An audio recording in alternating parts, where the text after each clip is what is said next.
Hello दोस्तों, आप सभी का स्वागत है मेरा यूट्यूब चैनल सुबह स्टडी पे। आज हम लोग पढ़ेंगे जो इरोटेरिया के बुक है जिसमें 7500 प्लस जीके जीएस दिया गया है। उसका सेट नंबर रहेगा 40 और ये इसमें पूरे डिस्कशन हम लोग देखेंगे जो कि सभी एग्जाम के लिए महत्वपूर्ण रहेगा। तो चलिए देखते हैं। पहला क्वेश्चन हो जाएगा इसमें। पहला क्वेश्चन देखेंगे, वे वस्तुएं जो स्वयं प्रकाश उत्सर्जित करती है वे कहलाती है। वे वस्तुएं जो स्वयं प्रकाश उत्सर्जित करती है उसे कहते हैं प्रदीप्त। ऑप्शन हो जाएगा ए। और जो नहीं करती है उसे कहते हैं अप्रदीप्त। और जो वैसे वस्तु जिसके अंदर से प्रकाश जो है आर पार हो जाए उसे कहते हैं पारदर्शी। और जिसके अंदर से प्रकाश यानी कि उसे छेद नहीं कर सकती उसे कहते हैं अपारदर्शी। सबसे पहले प्रकाश के वेग की खोज किसने किया था? तो ये किए थे रोमर। प्रकाश के वेग जो है अधिकतम किस में होता है? तो ये होता है निर्वात में 3 × 10⁸ मीटर प्रति सेकेंड होता है।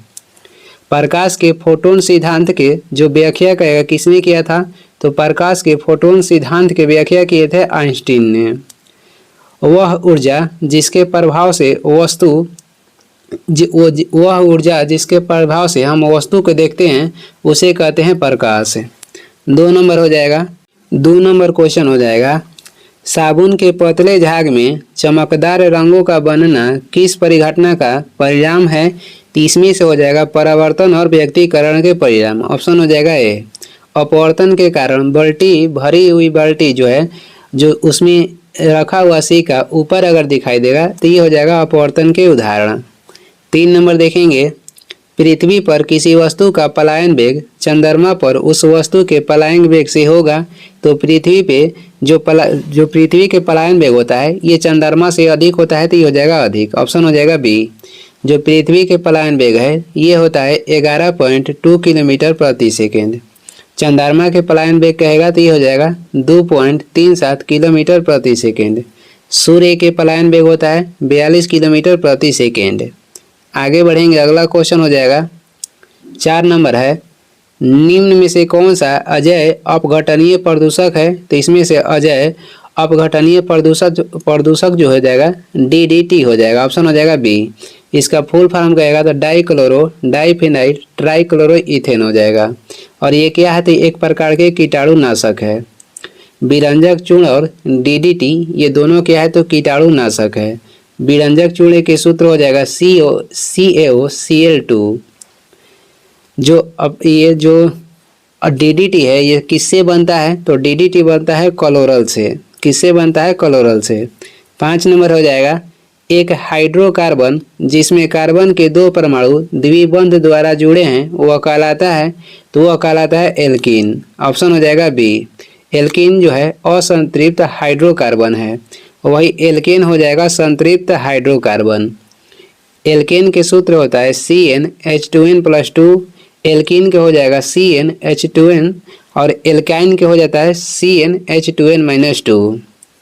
आगे देखेंगे, अगला हो जाएगा 6 नंबर क्वेश्चन है, सौर सेल बनाने के लिए कौन सा पदार्थ उपयोग किया जाता है? सौर सेल में प्रयोग करते हैं सिलिकॉन का। ऑप्शन हो जाएगा डी। सिलिकॉन क्या है? तो ये एक प्रकार के अर्धचालक है।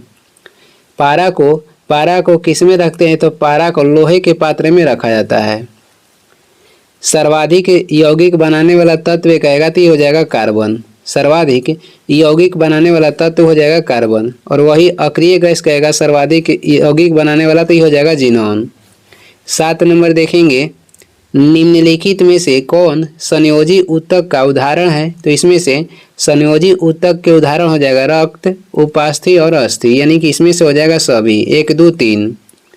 संयोजी ऊतक जो है शरीर के ऊतक एवं अंग को जोड़ता है। संयोजी ऊतक जो है शरीर के अंग एवं ऊतक को जोड़ता है।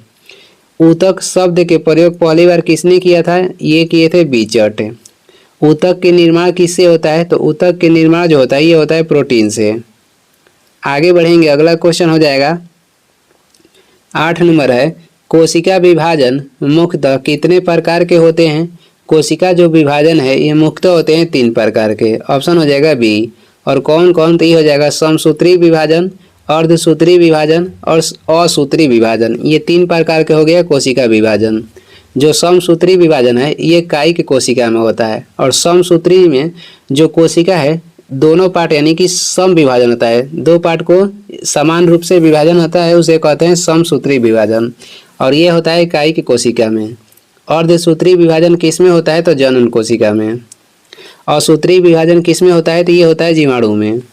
9 नंबर हो जाएगा, राइबोसोम का नामकरण किसके द्वारा किया गया? राइबोसोम के नामकरण करा है किसके द्वारा किया गया था? रिचर्ड बी रॉबर्ट्स के द्वारा।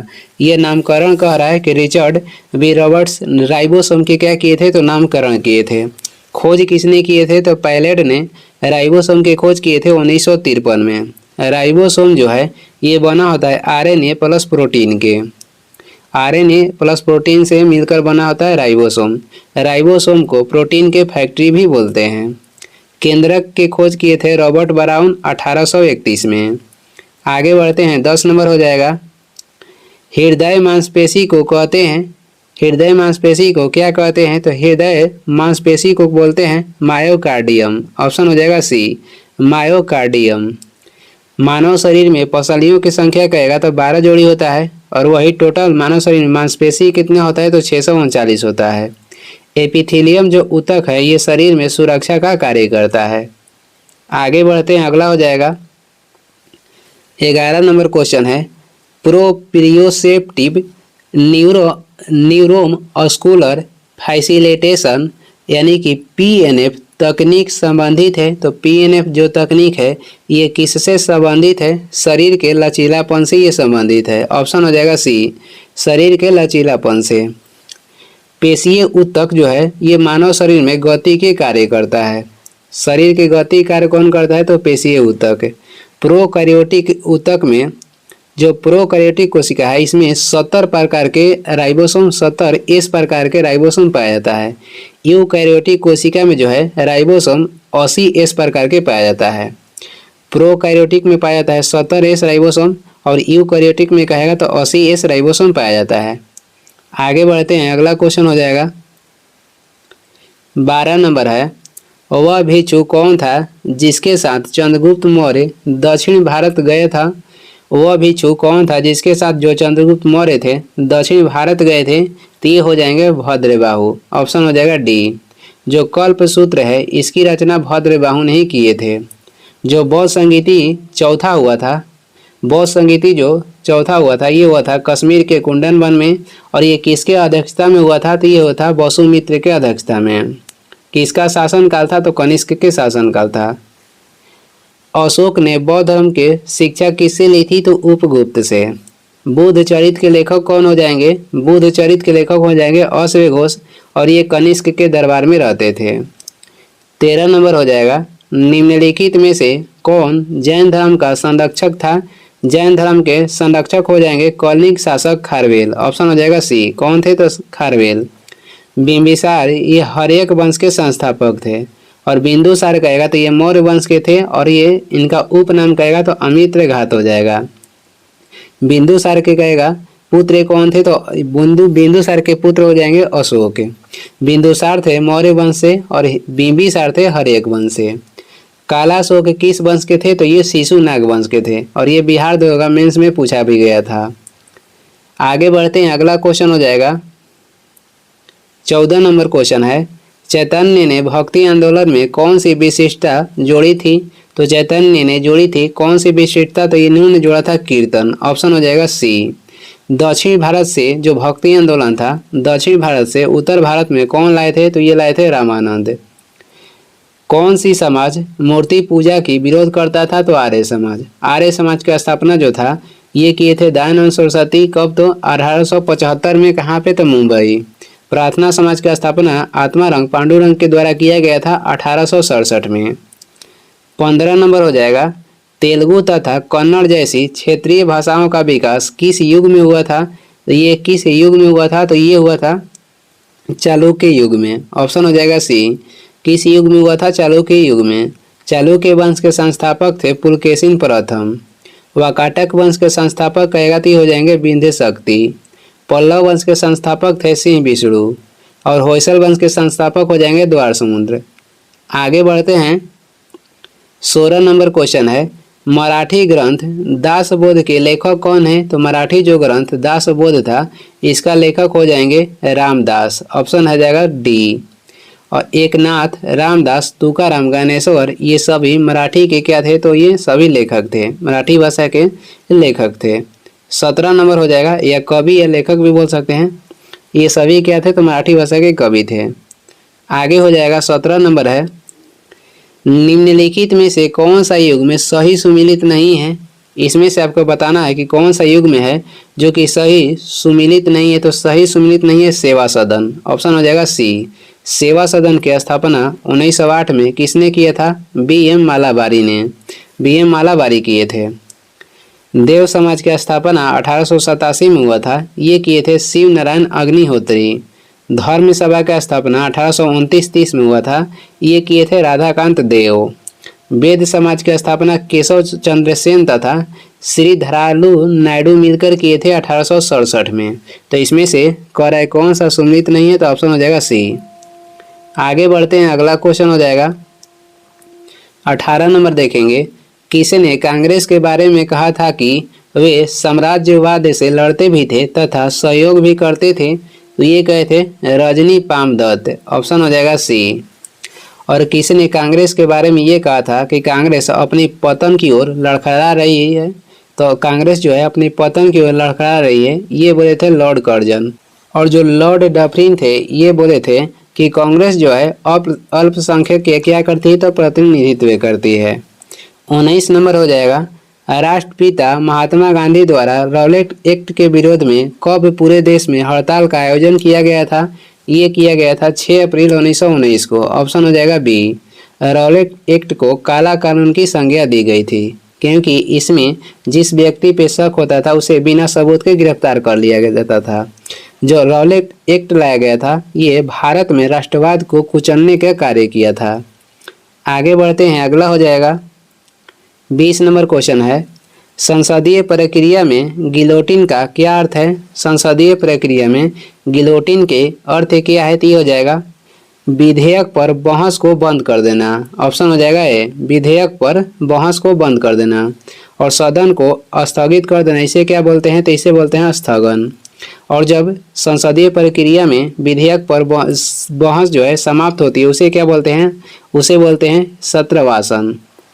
आगे देखेंगे, अगला क्वेश्चन हो जाएगा 21 नंबर, ग्रामीण स्थानीय शासन का पंचायती राज नामांकन किस भारतीय राजनेता के सुझाव का परिणाम था?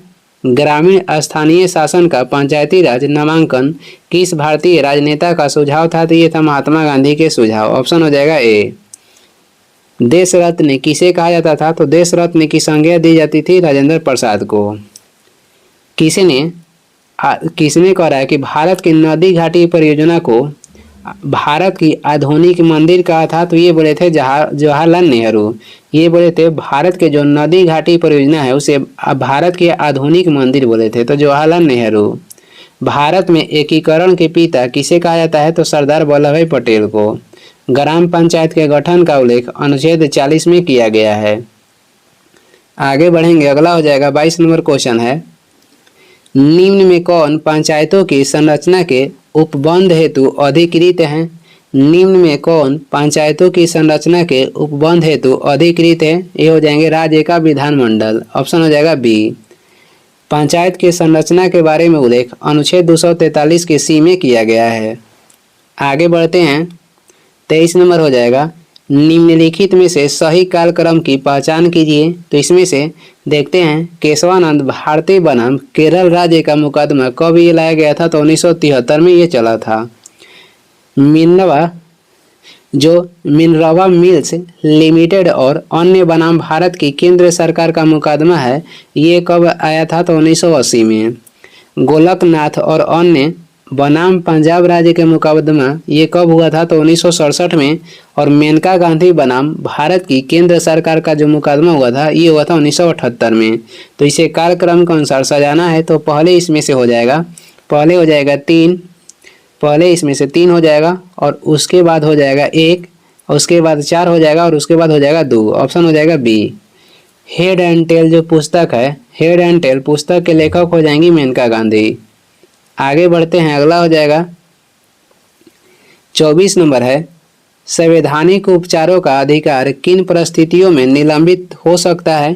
तो यह किस परिस्थिति में निलंबित हो सकता है? आपात स्थिति की घोषणा के दौरान। ऑप्शन हो जाएगा ए। और कौन कौन सा आपात स्थिति की कौन सा अनुच्छेद है जो कि आपात स्थिति की घोषणा के बावजूद भी निलंबित नहीं होता है? तो अनुच्छेद 20 और 21 है। और इसे निलंबित करने की शक्ति किसके पास है? तो राष्ट्रपति के पास है। और इसमें संशोधन कौन करता है? तो संशोधन करते हैं संसद। आगे देखेंगे 25 नंबर हो जाएगा, संसदात्मक सरकार में कार्यपालिका अपने समस्त कार्यों तथा नीतियों के लिए उत्तरदायी होता है। ये किसके प्रति उत्तरदायी होता है? ये होता है विधायिका के प्रति। ऑप्शन हो जाएगा ए। कार्यपालिका को न्यायपालिका से पृथक्करण का उल्लेख किस अनुच्छेद में मिलता है? तो अनुच्छेद 50 में। 26 नंबर देखेंगे, 26 नंबर क्वेश्चन हो जाएगा, निम्नलिखित में से कौन सा जलप्रपात राजस्थान में स्थित नहीं है? तो इसमें से राजस्थान में कौन सा स्थित नहीं है? दूध सागर। दूध सागर जो जलप्रपात है ये कहाँ पे स्थित है? तो ये स्थित है गोवा में। और दुधवा राष्ट्रीय उद्यान आपसे पूछेगा तो ये उत्तर प्रदेश में है। दूध सागर जलप्रपात ये गोवा में है और दुधवा राष्ट्रीय उद्यान कहेगा तो उत्तर प्रदेश में है। चुलिया जलप्रपात और बिहार जलप्रपात ये दोनों राजस्थान में स्थित है। सबसे ऊंचा कहेगा भारत के जलप्रपात कौन सा है? ये हो जाएगा कुचिकल जलप्रपात जो कि कर्नाटक में वराही नदी पर स्थित है। इसकी ऊंचाई हो जाएगा 455 मीटर। 27 नंबर देखेंगे, मोलेसिस बेसिन कहा जाता है। तो मोलेसिस बेसिन कहा जाता है किसे? तो ये मोलेसिस बेसिन कहा जाता है मिजोरम को। ऑप्शन हो जाएगा ए। मणिपुर में किस पहाड़ी को नीली पहाड़ी बोला जाता है? तो फोंगपुई की पहाड़ी को मणिपुर में नीली पहाड़ी भी बोली जाती है। आगे देखेंगे 28 नंबर क्वेश्चन हो जाएगा, निम्नलिखित युग्म में से कौन सा सही सुमिलित नहीं है? तो इसमें से सही सुमिलित कर रहा है कि कौन सा नहीं है? तो ये हो जाएगा ऑप्शन ए, गोदावरी की सहायक नदी मूसी नहीं है। गोदावरी की सहायक नदी में हो जाएगा, गोदावरी की सहायक नदी में होता है बैनगंगा और पैनगंगा, ये गोदावरी की सहायक नदी है। मूसी किसका सहायक नदी है? तो कृष्णा नदी के। बाकी जो मिलान सही है देखते हैं, कावेरी की सहायक नदी हो जाएगा हेमावती, कृष्णा के हो जाएगा मालप्रभा और महानदी के हो जाएगा मानदे। जो कृष्णा नदी है ये कहाँ से निकलती है? तो ये निकलती है महाराष्ट्र के महाबलेश्वर से। नर्मदा नदी ये भारत में सबसे सीधा बहने वाली नदी है। भारत की सबसे सीधा बहने वाली नदी हो जाएगी नर्मदा और टेढ़ी मेढ़ी बहने वाली भारत की सबसे टेढ़ी मेढ़ी बहने वाली कोसी हो जाएगी। नर्मदा नदी को गुजरात के जीवन रेखा बोलते हैं और ये सर्वाधिक बहती है कहाँ पे? तो मध्य प्रदेश में। आगे बढ़ेंगे 29 नंबर हो जाएगा, निम्नलिखित युग्मों पर विचार कीजिए। निम्नलिखित युग्म पर विचार कीजिए और कह रहा है कि उपयुक्त युग्मों में से कौन सा सही सुमिलित है? तो इसमें से सही सुमिलित हो जाएगा नंदा देवी जो कि कुमाऊं हिमालय में स्थित है। इसमें से हो जाएगा केवल 2, इसमें हो जाएगा केवल 2। बाकी जो नामचा बरवा है ये किस पर्वत श्रेणी में स्थित है? तो तिब्बत पर्वत श्रेणी में। और नोकरेक हो जाएगा ये गारो पर्वत श्रेणी में स्थित है और ये कहाँ पे है? मेघालय में है। कुमाऊं जो हिमालय है ये किस नदी के बीच स्थित है? काली और सतलज के बीच स्थित है। कुमाऊं हिमालय काली नदी और सतलज नदी के बीच है। आगे बढ़ते हैं, अगला हो जाएगा, अगला क्वेश्चन है, रायचूर दोआब स्थित है।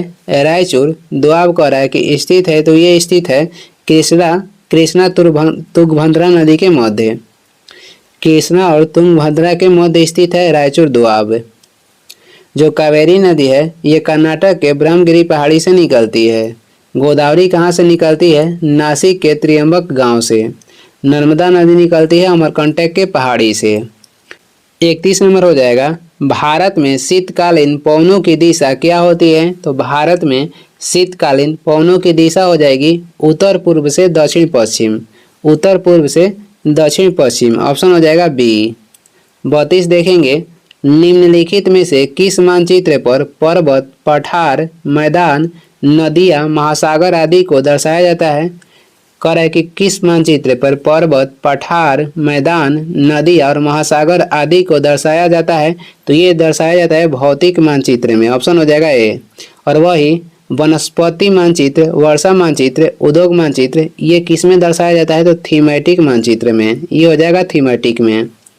आगे बढ़ेंगे, 33 नंबर क्वेश्चन है, प्रति चक्रवात के संबंध में निम्नलिखित में से कौन सा कथन सत्य है? तो देखते हैं, इसके केंद्र में वायुदाब उच्चतम होता है, तो ये सही है। प्रति चक्रवात में इसके केंद्र में वायुदाब क्या होता है? उच्चतम होता है। इसके बाद हो जाएगा, इसमें हवा की दिशा केंद्र से परिधि की ओर होती है, ये भी सही है। भूमध्य रेखीय भागों में इसका पूर्णतः अभाव रहता है, ये भी सही है। तो ये प्रति चक्रवात के बारे में तीनों कथन सही है, तो ऑप्शन हो जाएगा डी, इनमें से सभी। प्रति चक्रवात जो है ये ऊंचे दबाव वाला मौसम क्षेत्र में चलता है। प्रति चक्रवात कहाँ चलता है? तो ऊंचे दबाव वाला मौसम क्षेत्र में। 34 नंबर है, प्रसिद्ध काव्य ग्रंथ रश्मि रेखा के लेखक कौन है? प्रसिद्ध जो काव्य ग्रंथ है रश्मि रेखा के लेखक हो जाएंगे बालकृष्ण शर्मा नवीन, ऑप्शन हो जाएगा सी, बालकृष्ण शर्मा नवीन। रामधारी सिंह दिनकर की प्रसिद्ध पुस्तक हो जाएगा उर्वशी। और गजानन माधव मुक्तिबोध की पुस्तक हो जाएगा भारत इतिहास तथा संस्कृति, भारत इतिहास और संस्कृति इनकी पुस्तक हो जाएगा। आगे बढ़ते हैं, अगला हो जाएगा 35 नंबर है, निम्न में से किसे अदृश्य बेरोजगारी कहते हैं? निम्न में से किसे अदृश्य बेरोजगारी कहते हैं? तो ये बोला जाता है प्रच्छन्न बेरोजगारी को, ऑप्शन हो जाएगा ए। और ये कहाँ पे पाया जाता है? ग्रामीण क्षेत्र की कृषि में। 36 नंबर है, किस पंचवर्षीय योजना का मुख्य उद्देश्य समाजवादी समाज की स्थापना करना था? किस पंचवर्षीय योजना का ये मुख्य उद्देश्य था? तो ये दूसरा पंचवर्षीय योजना का, ऑप्शन हो जाएगा ए। पहला जो पंचवर्षीय योजना था इसमें प्राथमिकता दी गई थी कृषि को, दूसरा पंचवर्षीय योजना में प्राथमिकता दी गई उद्योग को, और तीसरी जो पंचवर्षीय योजना था इसमें प्राथमिकता दी गई थी सेवा क्षेत्र यानी परिवहन को। छठा पंचवर्षीय योजना का कार्यकाल कहेगा तो 1980 से 85 था। चौथी पंचवर्षीय योजना के कार्यकाल 1969 से 1974 था। आपसे पूछेगा कि कौन सा पंचवर्षीय योजना असफल रहा, तो ये हो जाएगा तीसरी, क्योंकि इसमें 1962 में भारत पाक युद्ध हुआ, उस 1962 में भारत चीन युद्ध हुआ और 1965 में भारत पाक युद्ध हुआ था। इसी कारण जो तीसरी पंचवर्षीय योजना था ये असफल रही। और सबसे सफल पंचवर्षीय योजना हो जाएगा 8वीं पंचवर्षीय योजना, असफल हो जाएगी तीसरी। आगे बढ़ते हैं, अगला हो जाएगा 37 नंबर कौन सा है? अल्प विकसित अर्थव्यवस्था की विशेषता निम्न में से कौन सी है? 37 में कह रहा है अल्प विकसित अर्थव्यवस्था की विशेषता निम्न में से कौन सी है? तो हो जाएगा प्रति व्यक्ति निम्न आय, और उसके बाद हो जाएगा प्राथमिक क्षेत्र में अधिक कार्यबल। 1 और 4 हो जाएगा अल्प विकसित अर्थव्यवस्था की विशेषता, तो 1 और 4 हो जाएगा ऑप्शन सी में, ऑप्शन हो जाएगा सी। रखो और निकालो, ये रखो और निकालो जो है ये पूंजीवादी नीति का लक्ष्य है। रखो और निकालो पूंजी किसे बोला जाता है? तो पूंजीवादी नीति को। और इसमें क्या होता है? तो कीमत जो है पूर्ति और मांग से निर्धारण होता है। इसमें कीमत किससे निर्धारित होता है? पूर्ति और मांग से। आगे बढ़ेंगे, 38 नंबर हो जाएगा, निम्न में कौन अर्थव्यवस्था के द्वितीय क्षेत्र के अंतर्गत नहीं आता है? तो इसमें से जो खनन है ये अर्थव्यवस्था के द्वितीय क्षेत्र में नहीं आता है। ये किस में आता है? तो ये प्राथमिक क्षेत्र के अंतर्गत आता है। और द्वितीय क्षेत्र के अंतर्गत आ जाएगा विनिर्माण, निर्माण, प्रसंस्करण और विद्युत जलपूर्ति, ये आता है द्वितीय क्षेत्र के अंतर्गत। तृतीय में आ जाएगा परिवहन, शिक्षा और बैंकिंग।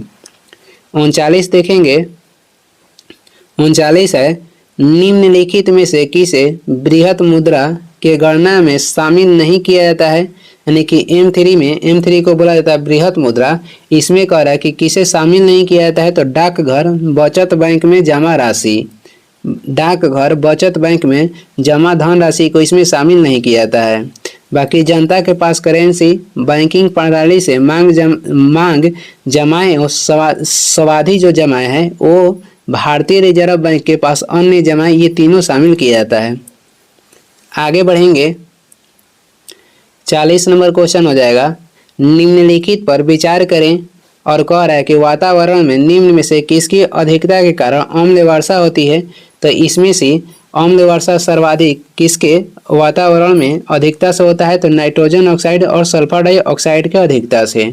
2 और 4 हो जाएगा तो ऑप्शन हो जाएगा बी।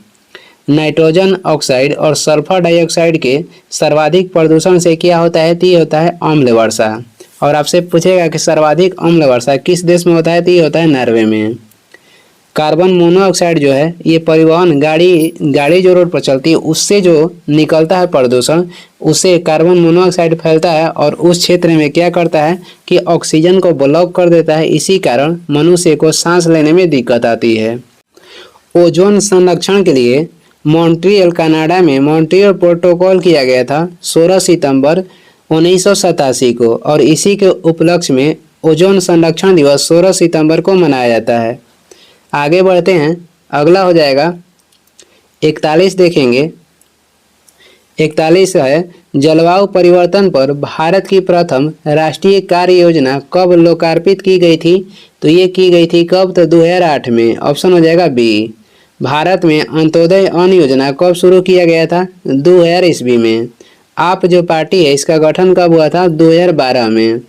नीति आयोग के गठन किया गया था जनवरी 2015 में। 42 नंबर हो जाएगा, भारत के अधिकांश वन्य जीव संरक्षित क्षेत्र घिरे हुए हैं, तो भारत के जो अधिकांश वन्य जीव संरक्षित क्षेत्र है ये किससे घिरे हुए हैं, मानवीय बस्तियों से ये घिरे हुए हैं।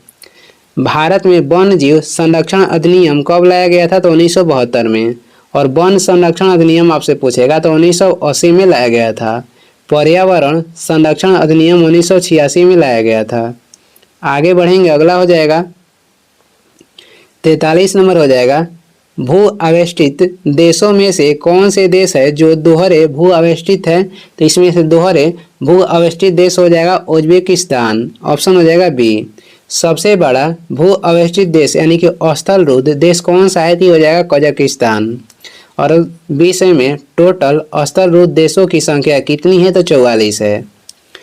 44 नंबर क्वेश्चन हो जाएगा, दक्षिण एशिया का सुकरात कहा जाता है, दक्षिण एशिया का सुकरात कहा जाता है रामास्वामी नायकर को। ऑप्शन हो जाएगा ए। राजा राम मोहन राय को भारतीय पत्रकारिता का अग्रदूत कहा जाता है। पंडित रामाबाई ने महिला आर्य समाज की स्थापना की थी। आगे बढ़ेंगे, 45 नंबर हो जाएगा, भारतीय शास्त्रीय गायक पंडित जसराज किस घराने से संबंधित थे, ये किस घराने से संबंधित थे, तो ये संबंधित थे मेवात घराने से। ऑप्शन हो जाएगा ए। ग्वालियर के संधि कब हुआ था, 1817 में। आगरा शहर की स्थापना सिकंदर लोदी ने कब की थी, 1504 में। 46 हो जाएगा, भारत का प्रथम तितली उद्यान कहाँ पर स्थित है, भारत के प्रथम जो तितली उद्यान है ये स्थित है बेंगलुरु के बनेरघट्टा में। एक सींग वाला गेंडा के लिए प्रसिद्ध अभयारण्य हो जाएगा काजीरंगा अभयारण्य, जो कि स्थित है असम में। आगे बढ़ते हैं, अगला हो जाएगा 47 नंबर क्वेश्चन है, हिंदी साहित्य के किस ओजपूर्ण रचनाकार ने जयप्रकाश नारायण की जीवनी जयप्रकाश की रचना की, तो ये कौन किए थे, जयप्रकाश नारायण की जीवनी की रचना किसने किया था, रामवृक्ष बोनीपुरी ने। ऑप्शन हो जाएगा सी। मैला आचन के रचनाकार कौन हो जाएंगे, फणीश्वर नाथ रेणु। देहाती दुनिया किसके द्वारा लिखी गया है, तो देहाती दुनिया के रचनाकार हो जाएंगे शिव पूजन सहाय। उर्वशी के लेखक हो जाएंगे रामधारी सिंह दिनकर। 48 है, भारतीय खाद्य सुरक्षा एवं मानक प्राधिकरण की स्थापना कब की गई, तो ये कब की गई थी इसकी स्थापना, तो इसकी स्थापना हुई थी 5 सितंबर 2008 को। ऑप्शन हो जाएगा ए। वर्तमान में इसका अध्यक्ष कौन है, रजित पुन्हानी वर्तमान में इसका अध्यक्ष हैं।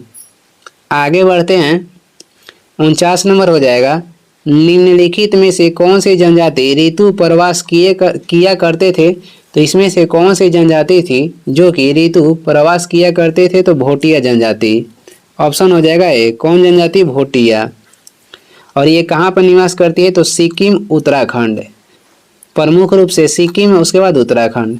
थारू जनजाति के निवास स्थल हो जाएगा उत्तराखंड, उत्तर प्रदेश और नेपाल के प्रवर्ती क्षेत्र। जौनसारी जो जनजाति है मुख्य रूप से उत्तराखंड में निवास करती है। आगे देखेंगे, अगला हो जाएगा 50 नंबर, भारत सरकार द्वारा पहला ठोस अपशिष्ट से हाइड्रोजन संयंत्र कहाँ पे स्थापित किया गया, तो ये स्थापित किया गया पुणे में। ऑप्शन हो जाएगा ए। राष्ट्रीय रासायनिक प्रयोगशाला कहेगा कहाँ पर स्थित है, तो ये स्थित है पुणे में। 5 नदियों के भूमि किसे बोलते हैं, तो पंजाब को 5 नदियों के भूमि कहा जाता है। यहाँ पे कुछ महत्वपूर्ण वन लाइनियर क्वेश्चन है, ये भी देख लेते हैं। इसमें हम लोग पढ़ेंगे वाकाटक राजवंश के बारे में। तो देखते हैं वाकाटक वंश की स्थापना 255 ईस्वी में किसने किया था, तो विंध्य शक्ति द्वारा किया गया था। विंध्य शक्ति का उत्तराधिकारी कौन हुए, प्रवरसेन प्रथम हुए। प्रवरसेन वाकाटक वंश का अकेला शासक था जो सम्राट की उपाधि धारण की थी। इन्होंने 4 अश्वमेध यज्ञ कराया था। आगे बढ़ते हैं, अगला हो जाएगा चंद्रगुप्त द्वितीय ने अपनी पुत्री प्रभावती गुप्ता का विवाह वाकाटक नरेश रुद्रसेन द्वितीय से किया था। पृथ्वीसेन द्वितीय वाकाटकों की प्रधान शाखा का अंतिम शासक था। अब हम लोग पढ़ेंगे पुष्यभूति वंश के बारे में। इसका अन्य नाम कहेगा तो इसे वर्धन वंश भी बोला जाता था। पुष्यभूति वंश को वर्धन वंश भी बोला जाता है।